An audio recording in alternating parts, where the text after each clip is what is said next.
Kaya ang apila ko sa aking mga kabaro, sa aking mga kabalyer sa PMA, remember our song, yung PMA namin. Yan po ang aking apila sa aking mga kabaro, sa mga sundalo, mga kapulisan.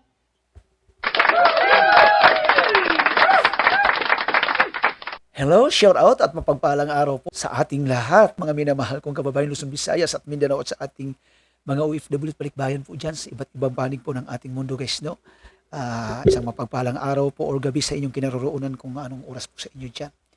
So ayan, nandito na naman po ang inyong Kuya Alan upang pag-usapan po itong mga nangyayari po ngayon sa ating Senado guys, no? Sobrang napakagulo at ayon sa ating nalaman ay confirm na nakatakas na si Senator Bato o Ronald Bato de la Rosa guys, no, sa Senate, no. Tumakas or pinatakas, nandiyan lang po sa dalawa na yan ang katotohanan kung sino ang may responsable, no guys, no, sa pagtakas niya na ito.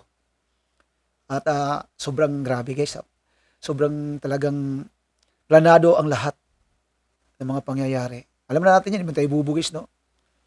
Nag-umpisa yan dun sa paglantad niya sa loob ng 6 na buwan ng pagtatago, almost 7 months, guys, no? Para magkaroon ng kudita sa Senado at mapalitan yung Senate President na dating si Tito Soto. Ngayon ay naging si Alan Peter Cayetano na. No? Kasama sa plano lahat yan. Ang pagtakas niya na ito ay hindi pa ito nakasama sa plano nung una. Pinlano lang ito nung siguro naramdaman niya na hindi mapagbigyan ng Supreme Court yung kanyang mga apila, guys, no, na TRO. So, syempre habang ang ating gobyerno ay nag-iisip o mga alagad ng batas, ay nag-iisip ng parang paano siya makakuha diyan sa Senado, ay nagpaplano rin itong grupo ni Bato kasama mga senador diyan kung paano siya maka-eskapo. Di ba? Oh, kasama na yan. Yung naniwala ako guys na yung putukan na nangyari ay diversionary tactics yun. Para makuha yung attention doon at habang itong si Senador Bato ay makagawa ng exit. Di ba? So, at dahil po dyan guys, no, isa ito sa dahilan, itong panawagan niya na ito ni Senador Bato, kung bakit lumambot ang ating gobyerno at hindi ipinatupad yung pag-aresto sa kanya agad-agad, ora mismo. No? Kasi dito, sa panawagan niya na ito, sabihin man natin na nagbigay siya ng salita na wag sa bayulinting pamamaraan. No? Pero iisa pa rin ang kahulugan ay ito ay panawagan niya sa mga mista niya. Issue there is not about political, it's not about kung ano-ano man. Ang issue dyan is yung pag-maintain ng soberanya ng Pilipinas na hindi pakialaman ng mga dayuhan. Dahil yan, marami sa amin nagpapakamatay dyan sa soberanya.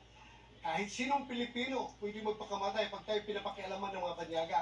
Kaya ang apila ko sa aking mga kabaro, sa aking mga kabalyer sa PMA, remember our song, yung PMA namin, when bells for us are rung, and our last stops is sung. Let generation see our country free. Yan, yung parang hinihiwa yung puso namin pag kinakanta namin yung linya na yan eh. Kaya reminder ko yun sa kanila. Reminder ko sa kanila na sana I am not appealing for a violent support. I am appealing for a peaceful support para naman makita ng mga gobyerno natin, kung hindi na pinapakinggan yung aking pakiusap na ako ay isang Pilipino na humihingi ng suporta galing sa inyo, na dapat sana ay huwag nyo akong ipagkadulo sa mga dayuhan. Yan po ang aking apila sa aking mga kabaro, sa mga sundalo, mga kapulisan, who are placed in the same boat. Kasi sa akin, I've been very faithful in carrying out my service to the Filipino people, for this country, for my whole life. Tapos ngayon, itong sasapitin sa akin, posible mangyari rin yan sa kanila. At kung nagkamali ng desisyon ng ating gobyerno dito, marahil ito'y pagmumula ng pag-aalsa, no, pagkaroon ng panibagong kudita sa military. Tama lang din ang ginawa ng ating gobyerno. Naglaylo ang ating gobyerno para ipaaresto siya.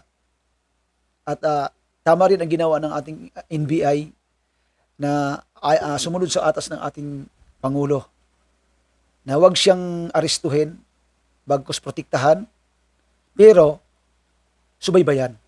Subaybayan ng mga galaw. Para maiwasan sana ang pagtakas. Di ba? Kaya lang, iba kasi yung pagtakas guys at may nagplano talaga na patakasin eh. Di ba? Yun ang may pinagkaiba. So yung nangyaring putukan guys ay diversionary tactics yun para makakuha ng atensyon. Di ba? Sa mga mamamayan, sa mga reporters po na nandoon, mga media, para si Senator Bato. Nakita nyo naman guys, di ba? Talagang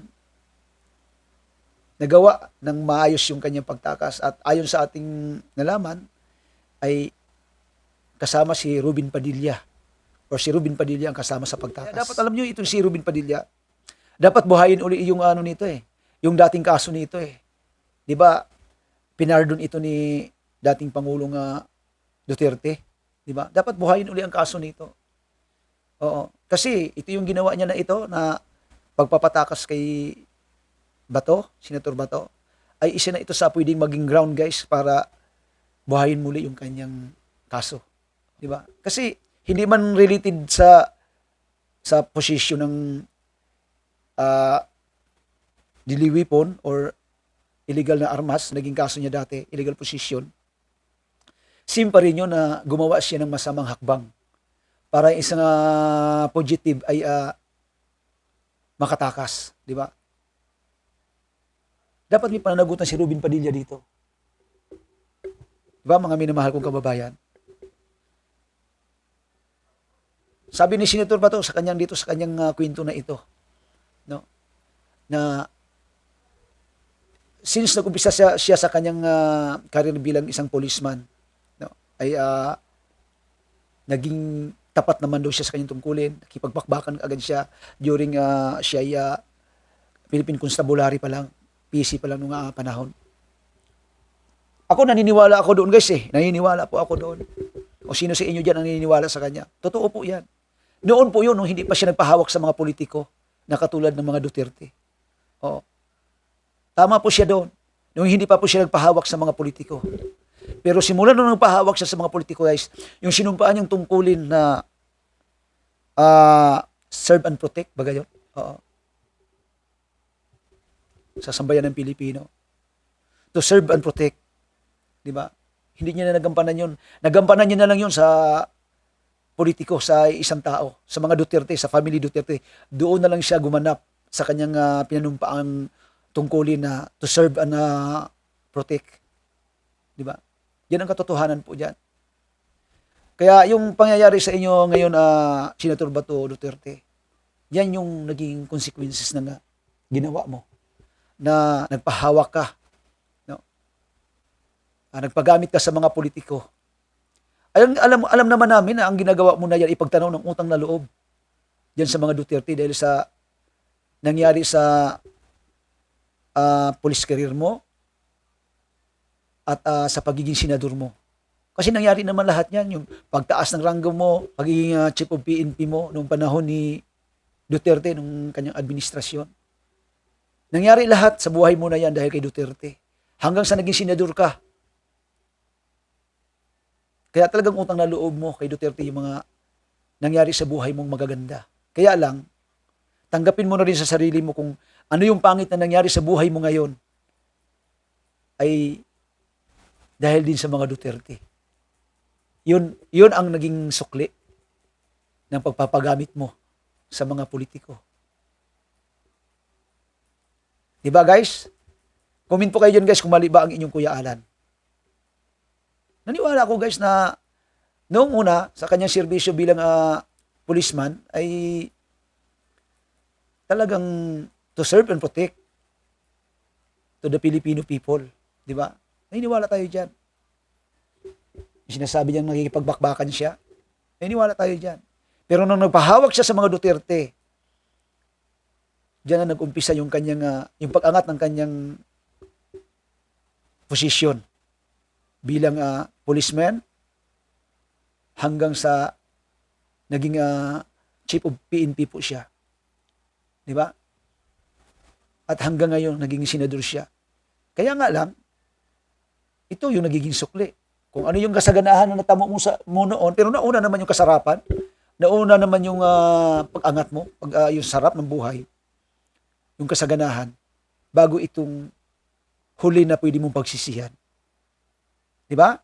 Sentiments, being a cavalier, pakita ng sentimento na ayaw nila pakialaman tayo ng mga dayuhan. Tayo Pilipino, kung gusto man nila akong bitayin, gusto nila akong ilansang sa cross, dito sa ating Philippine courts, huwag doon sa mga dayuhan. Si Jose Rizal ay nagpakamatay, ayaw nila sa Diyos. Ating mga hero ay nagpakamatay dahil ayaw nila masasako sa mga dayuhan.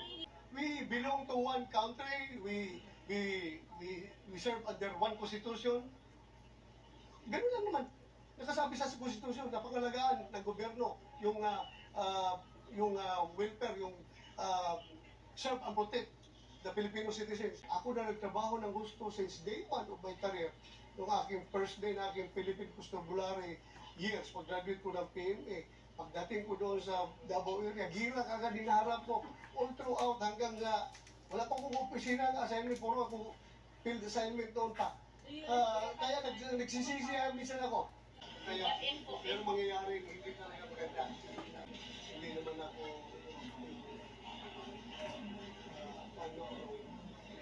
an officer for good times only. I am an officer for good times and bad times. This is bad time. Basta importante, nagawa ko yung aking tungkulin, na implement ko yung war on drugs, at maraming nasisiyahan, dahil hindi mo hospital dito wala, pero malaking ibinaba ng problema ng droga. Ako isang Pilipino, humingi ng tulong sa ating presidente na huwag niyo akong dalhin dyan dahil buhay ang ating mga korte. Kung gusto niyo akong litisin niyo ko dito. Yan na lang pakiusap ko eh. Kailangan ko bang deal yan? How do you suppose the president will grant you that favor, knowing that you're Duterte ally, sir? Ay, regardless of our political affiliation, Duterte man ako, siya Marcos, naglaban-laban yung dalawang kampo na yan, still the fact remains that ako ay Pilipino at siya ay Pilipino, siya ang presidente at ako ay citizen ng Pilipinas. Kanino ako hihingi ng tulong? Doon sa China, gobyerno ng China, gobyerno ng Russia. So sa ating gobyerno, regardless kung magkalaban kami sa politika, parating na lang nyo sa kanya na yung aking apel na gano'n, sabihin ninyo, sumisip-sip naman tayo sa kanya. At ang akin lang talaga ay bilang presidente, sana tingnan niya ang kapakanan ng bawat Pilipino at kasama na dyan yung kapakanan ko. Dahil hindi naman ako barumbadong pulis. Sabi ko nga, matino ako ng pulis, nag-servisyo ng tapat sa ating bansa. Tapos ganituhin niyo ako ngayon. Kung kasuhan niyo ako dito sa local courts. I'm willing to be hanged dito sa ating bansa. Basta sa ating bansa lang. Huwag doon sa dayuhan. Sir, kami po dito sa clear ay ibibigay naman sa inyo, i-afford sa inyo lahat ng rights na meron yung mga akusado. Is that reassuring for you? Salamat. Sabi mo kay Auntie Claire, salamat daw ma'am. Sabi ni Senator Bato na ganun ang stand ng Malacanang. Salamat. Gusto mo lang hindi kulang, yung assurance talaga na huwag nila akong dalhin sa dahig. Yun ang magandang assurance. Pero yung sapat na sa akin yun, yung let the rule of law take its course. Kasi naman, kaysa naman gagawin lang kagaya na ginawa nila kay President Duterte na diretsyon na lang, hindi nakapag-avail ng mga legal remedies, diretsyon na lang binyahe. So kung gano'n ang sinasabi niya, salamat. So hanggang dito naman po mga minamahal kong kababayan, ang reaction and comment po natin dito sa ating Senator Ronald Bato de la Rosa. Oo. Yan po ang ating reaction and comment sa kanya. Kayo guys, mag-comment po kayo dyan sa baba.